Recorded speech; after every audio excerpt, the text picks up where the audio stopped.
नमस्कार, मैं हूं सौरभ श्रीवास्तव। उत्तर प्रदेश के मैनपुरी लोकसभा, रामपुर विधानसभा और खतौली विधानसभा पर उपचुनाव हो रहे हैं। ये उपचुनाव भले ही 3 सीटों पर हो रहे हैं, लेकिन इनके जो नतीजे आएंगे ये उत्तर प्रदेश में सियासी भविष्य का फैसला करेंगे, क्योंकि 2024 में लोकसभा का चुनाव होना है और इस उपचुनाव को लोकसभा चुनाव के पहले का एक टेस्ट के रूप में देखा जा रहा है। हम आपको बता दें कि समाजवादी पार्टी के मजबूत दुर्ग यानी मैनपुरी और रामपुर विधानसभा में समाजवादी पार्टी के गढ़ को ढहाने के लिए बीजेपी भरसक प्रयास कर रही है। तो वहीं खतौली की बात की जाए तो खतौली में आरएलडी के प्रमुख जयंत चौधरी ने भी व्यूह रचना की है ताकि उनके पार्टी के प्रत्याशी की जीत हासिल हो, और बीजेपी लगातार इस चीज़ में और इस मुमकिन कोशिश में लगी हुई है कि तीनों ही सीट पे बीजेपी के प्रत्याशी जीते, ताकि 2024 के लिए एक मजबूत संदेश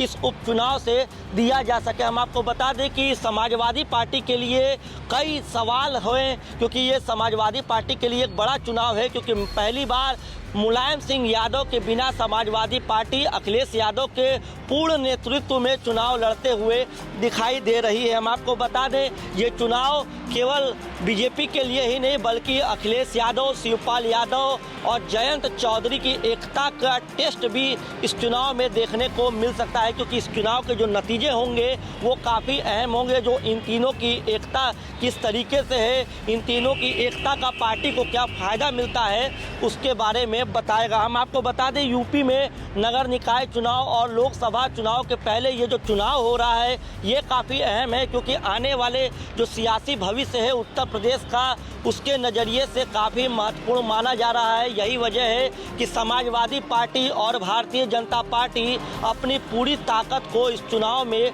झोंकी हुई है। हम आपको बता दें कि मैनपुरी लोकसभा सीट पर मुलायम सिंह यादव के निधन के बाद सीट खाली हुई है और अखिलेश यादव ने अपनी पत्नी डिम्पल यादव को चुनावी मैदान में उतारा है। तो भारतीय जनता पार्टी के तरफ से रघुराज सिंह शाह के चुनावी मैदान में उतरे हैं, जिनके लिए बीजेपी के तरफ से मुख्यमंत्री योगी आदित्यनाथ समेत उत्तर प्रदेश के तमाम बड़े नेताओं ने मैनपुरी में जाके प्रचार किया है, ताकि समाजवादी पार्टी का जो गढ़ माना जाता है उसमें समाजवादी पार्टी को हार का सामना करना पड़े। हम आपको बता दें इसके अलावा अगर आजम खान की बात की जाए तो रामपुर विधानसभा क्षेत्र में आजम खान के करीबी आसिफ रजा को समाजवादी पार्टी ने टिकट दिया है, जबकि बीजेपी ने इस चुनाव में अलग प्रत्याशी को, ऐसे प्रत्याशी को उतारा है जो गैर मुस्लिम है।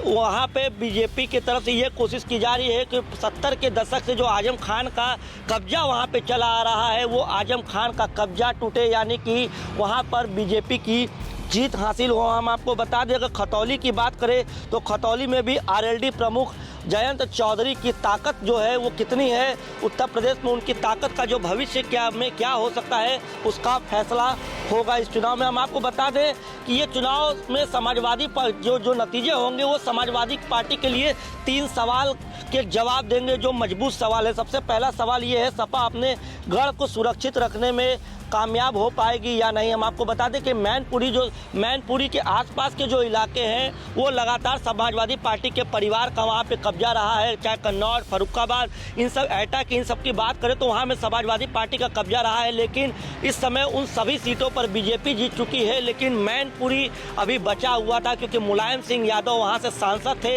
लेकिन अब मुलायम सिंह यादव का निधन हुआ है तो डिम्पल यादव चुनावी मैदान में उतरी हैं। तो अब ये देखना होगा कि डिम्पल यादव वहाँ जीत पाती हैं या फिर रघुराज सिंह शाह के वहाँ से जीत पाएंगे। इसके अलावा रामपुर की बात करें तो रामपुर में आजम खान के करीबी आसिफ रजा चुनावी मैदान में उतरे हैं। बीजेपी ने आकाश सक्सेना को चुनावी मैदान में उतारा है।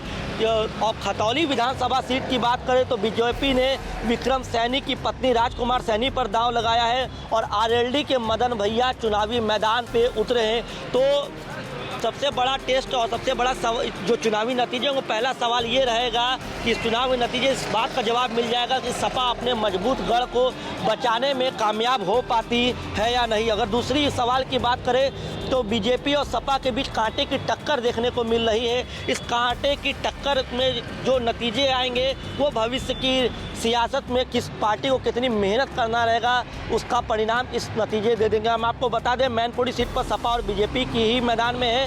कांग्रेस और बसपा ने अपने कैंडिडेट को नहीं उतारा है। बीजेपी ने भी इस बार चुनावी मैदान में इतिहास का सबसे ज़बरदस्त प्रचार किया है। बीजेपी ने अखिलेश यादव के बदले प्रहार करने की, तीखा प्रहार करने की कोशिश की है।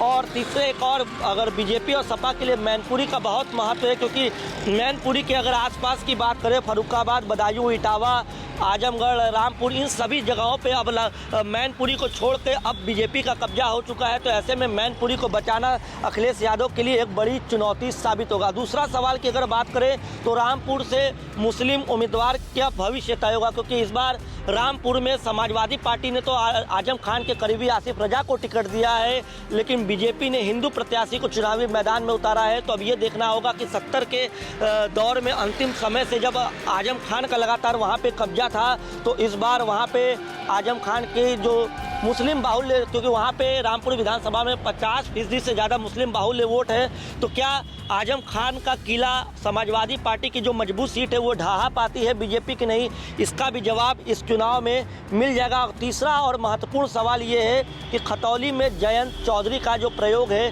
वो सफल साबित होता है कि नहीं। हम आपको बता दें कि 2022 विधानसभा चुनाव में समाजवादी पार्टी के मुखिया ने आरएलडी प्रमुख जयंत चौधरी के साथ गठबंधन किया था, और अब गठबंधन को चुनाव के बाद भी बरकरार रखते हुए खतौली विधानसभा की सीट जो है उपचुनाव में वो आरएलडी के कोटे में डाली है, और वहाँ पे उनका भी टेस्ट हो रहा है। खतौली विधानसभा सीट पे बीजेपी के खिलाफ जयंत चौधरी गुर्जर समाज से मदन भैया को चुनावी मैदान में उतारे हैं और ज़बरदस्त प्रचार कर रहे हैं। तो ये कई ऐसे सवाल हैं जिनका जवाब इस चुनाव के नतीजे जरूर देंगे, लेकिन जो नतीजे आएंगे वो 2024 के लिए समाजवादी पार्टी और बीजेपी दोनों के लिए काफ़ी महत्वपूर्ण साबित होने वाले हैं, क्योंकि जो प्रयोग लगातार अखिलेश यादव गठबंधन का कर रहे हैं उसका भी एक परिणाम देखने को मिलेगा।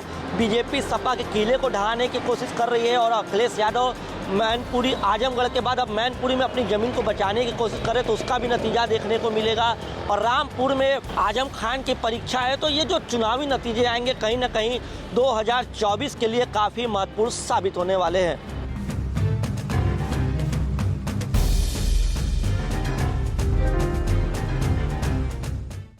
समाजवादी पार्टी की बड़ी जीत होने जा रही है। हमें उम्मीद है कि जनता ने जिस तरीके से चुनाव के दौरान समर्थन किया था, इस बार वो समर्थन वोट के माध्यम से दिखेगा।